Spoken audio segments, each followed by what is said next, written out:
इस समय सामाजिक समरसता की खूब बात हो रही है, लेकिन उन कारणों पर चर्चा नहीं हो रही है जिनके कारण सामाजिक समरसता टूट जाती है, और अस्थायी समाधान की भी चर्चा नहीं हो रही है कि क्या ऐसा किया जाए कि सामाजिक समरसता मजबूत हो जाए।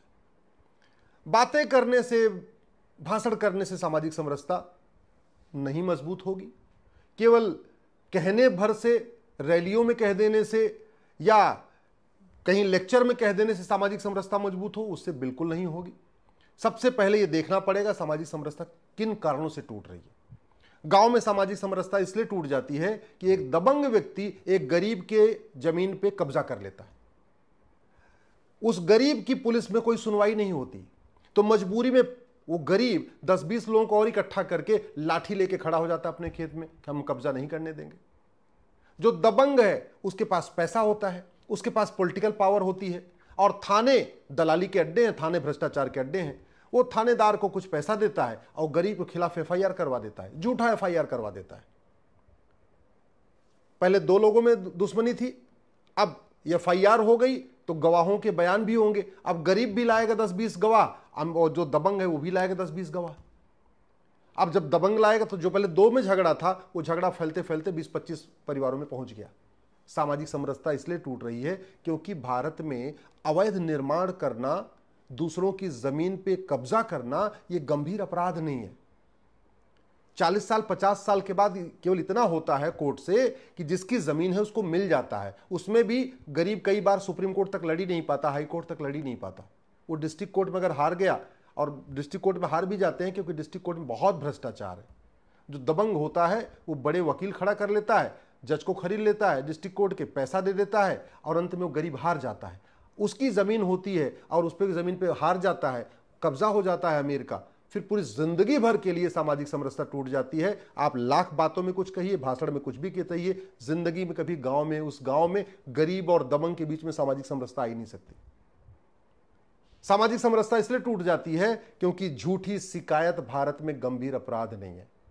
झूठा एफआईआर दर्ज करवाना गंभीर अपराध नहीं है। सामाजिक समरसता इसलिए टूट रही है क्योंकि झूठी गवाही देना गंभीर अपराध नहीं है।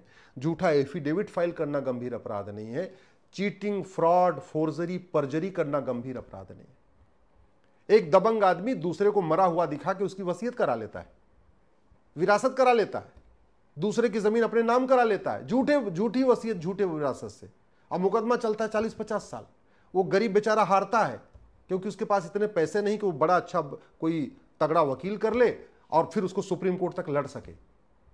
सामाजिक समरसता इसलिए भी टूट जाती है क्योंकि चीटिंग, फ्रॉड, फोर्जरी, परजरी गंभीर अपराध नहीं है।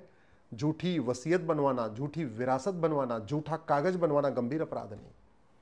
लोग फर्जी डॉक्यूमेंट बना बना के दुनिया भर का फ्रॉड कर रहे हैं।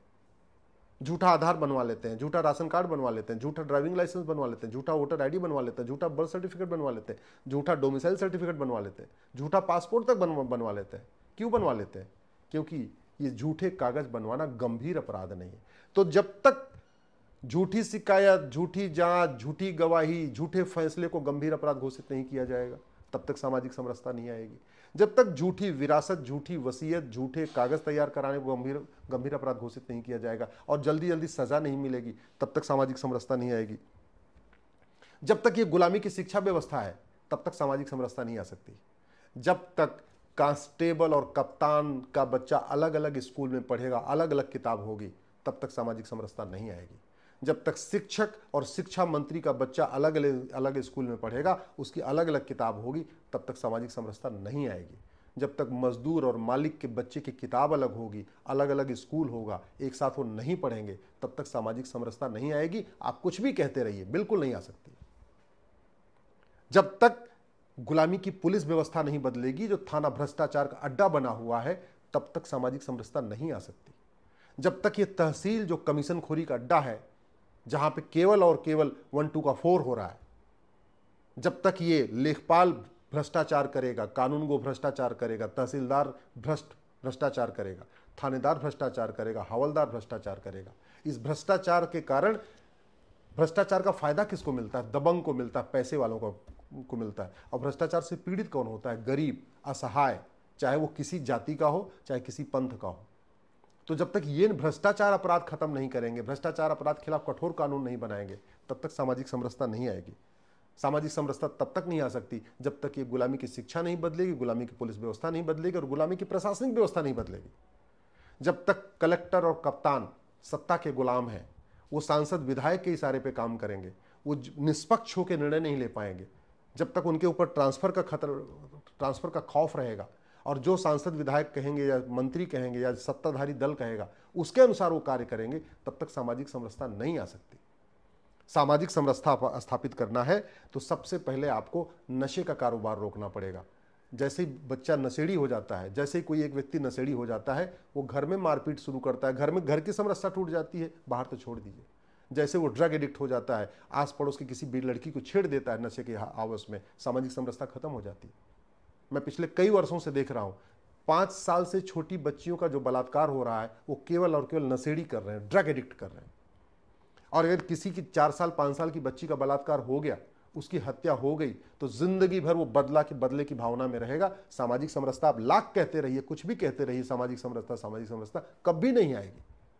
तो सामाजिक समरसता स्थापित करना है तो भ्रष्टाचार और खत्म करने के साथ साथ, घूसखोरी खत्म करने के साथ साथ आपको नशे पे कंट्रोल करना पड़ेगा। और वो कंट्रोल तभी हो सकता है जब नशा तस्करों और उनके मददगारों को फांसी देने का कानून बनेगा। सामाजिक समरसता तब आएगी जब व्यापार के नाम पे जो व्याभिचार के अड्डे खुल रहे हैं ये बंद होंगे। अल्टीमेटली ये हुक्का बार, डांस बार, सट्टा बार, जितने बार खुल रहे हैं ये भारत की संस्कृति को बर्बाद कर रहे हैं, भारत की जीवन शैली को बर्बाद कर रहे हैं। और एक बार जब आदमी हुक्का बार, डांस बार, सट्टा बार में जाएगा तो कुछ न कुछ करेगा, और कुछ नहीं करेगा तो रोड एक्सीडेंट करेगा। रोड एक्सीडेंट से भी सामाजिक समरसता खत्म होती है, क्योंकि अगर आपने गाड़ी से मार दिया किसी को तो जिंदगी भर वो आपका दुश्मन हो गया, कभी वो आपके साथ बैठ नहीं सकता। जिसके बच्चे की हत्या हो गई रोड एक्सीडेंट में या किसी और कारण से हो गई, जिसकी बेटी का बलात्कार हो गया, वो सामने वाले से जिंदगी भर दुश्मनी रखेगा, कभी सामाजिक समरसता नहीं आएगी। सामाजिक समरसता रोकना है, सामाजिक समरसता को मजबूत करना है तो ये घटिया चुनावी व्यवस्था को बदलना पड़ेगा। लोग जाति का जहर घोल रहे हैं, भाषा का जहर घोल रहे हैं, क्षेत्र का जहर घोल रहे हैं, अगड़े पिछड़े के आधार पर जहर घोल रहे हैं, और जहर घोल घोल के पार्षद बन रहे हैं, प्रधान बन रहे हैं, सांसद बन रहे हैं, विधायक बन रहे हैं। क्यों बन रहे हैं? क्योंकि रिप्रेजेंटेशन ऑफ पीपल एक्ट जो 1951 है, जो नेहरू ने बनाया था, वो अंग्रेजों का कॉपी पेस्ट है। उसमें कठोर कानून नहीं है कि अगर आपने जाति, भाषा, क्षेत्र का जहर घोला तो आपने जिंदगी भर चुनाव लड़ पाएंगे, न पार्टी बना पाएंगे, न पार्टी पदाधिकारी बन पाएंगे। तो अगर आपको सामाजिक समरसता मजबूत करनी है तो आपको एक यूनिफॉर्म इलेक्शन कोड भी लागू करना पड़ेगा, यूनिफॉर्म एजुकेशन कोड लागू करना पड़ेगा, यूनिफॉर्म पुलिस कोड लागू करना पड़ेगा, यूनिफॉर्म जुडिशियल कोड लागू करना पड़ेगा, यूनिफॉर्म एडमिनिस्ट्रेटिव कोड लागू करना पड़ेगा, और यूनिफॉर्म इलेक्शन कोड भी लागू करना पड़ेगा।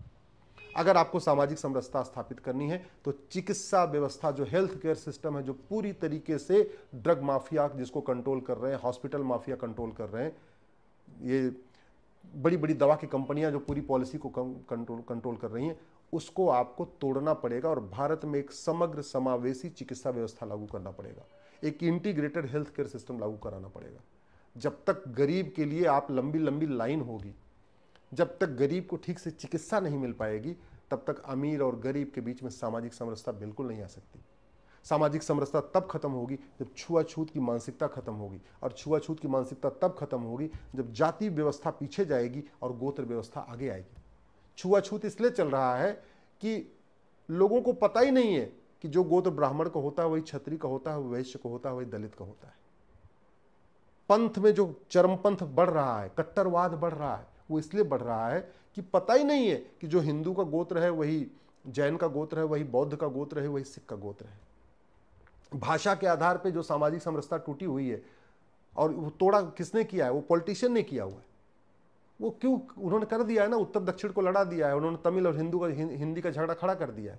किसने किया है? नेताओं ने। क्यों कर दिया? सत्ता के लिए। सत्ता क्यों चाहिए? पैसे के लिए।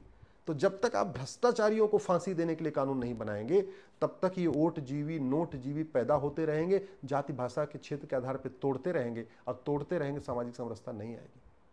जब तक आप जस्टिस विद इन ईयर लागू नहीं करेंगे, जब तक शिक्षा में संस्कार नहीं होगा और कानून का खौफ नहीं होगा, तब तक सामाजिक समरसता नहीं आ सकती। और शिक्षा में संस्कार तभी आएगा जब ये मुगलिया मदरसे बंद होंगे, अंग्रेजों के मिशनरी स्कूल बंद होंगे, और भारतीय शिक्षा व्यवस्था लागू होगी। 1 नेशन 1 सिलेबस होगा, 1 नेशन 1 करिकुलम होगा, 1 नेशन 1 उसमें वेद पढ़ाएंगे, उपनिषद पढ़ाएंगे, जब भगवत गीता पढ़ाई जाएगी, रामायण पढ़ाया जाएगा, लोगों को त्रिभाषा का ज्ञान होगा, तब शिक्षा में संस्कार आएगा। जब ऋषियों महर्षियों को पढ़ाएंगे, हमारे महान राजाओं को पढ़ाएंगे, हमारे चंद्रगुप्त सम्राट विक्रमादित्य इनको पढ़ाएंगे, तब सामाजिक समरसता आएगी।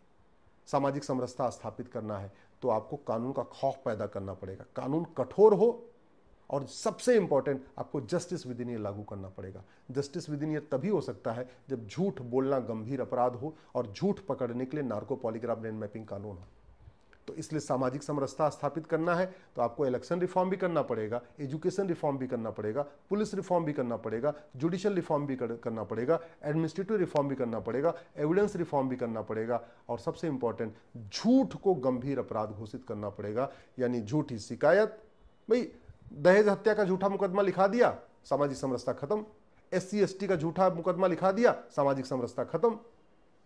बलात्कार का झूठा मुकदमा लिखा दिया, सामाजिक समरसता खत्म। दूसरे के मकान पे कब्जा कर लिया फर्जी कागज बनवा के, सामाजिक समरसता खत्म।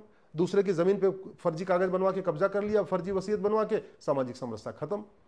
और वो मुकदमा चलेगा 40-50 साल तक, तो 40-50 साल तक सामाजिक समरसता टूटी रहेगी। इसलिए हम कहने को भले कुछ कह ले, जब तक सामाजिक समरसता का जो टूटने का मूल कारण है उसको एड्रेस नहीं करेंगे, सामाजिक समरसता नहीं आएगी। समान शिक्षा, समान नागरिक संहिता, समान चिकित्सा के बिना सामाजिक समरसता नहीं आ सकती। समान पुलिस संहिता, समान प्रशासनिक संहिता, समान न्यायिक संहिता के बिना आपकी सामाजिक समरसता नहीं आ सकती। समान धर्मस्थल संहिता, और सबसे बड़ी बात, जो मजहब के आधार पर नियम कानून चल रहे हैं, मजहब के आधार पर बोर्ड, मजहब के आधार पर ट्रिब्यूनल, अल्पसंख्यक बहुसंख्यक का विभाजन, इसको भी रोकना जरूरी है। सामाजिक समरसता केवल हिंदुओं के बीच में नहीं होनी चाहिए, सामाजिक समरसता सभी भारतीयों के बीच में होनी चाहिए। वो तभी जाएगा जब मजहब के आधार के नियम कानून बंद होंगे, मजहब के आधार के बोर्ड ट्रिब्यूनल खत्म होंगे, मजहब के आधार की सारी योजनाएं खत्म होंगी। सबको भारत प्रथम पढ़ाया जाएगा, भारत सबसे ऊपर है ये सिखाया जाएगा, मानवता सबसे ऊपर है सिखाया जाएगा। और वो तभी हो सकता है जब मदरसा बंद हो, मिशनरी स्कूल हो। जब तक धर्म और रिलीजन के बीच का अंतर स्पष्ट नहीं किया जाएगा तब तक सामाजिक समरसता नहीं आएगी। इसलिए अगर आप सामाजिक समरसता के लिए काम कर रहे हैं तो सामाजिक समरसता के टूटने का मूल कारण जब तक ठीक नहीं करेंगे तब तक सामाजिक समरसता नहीं आएगी।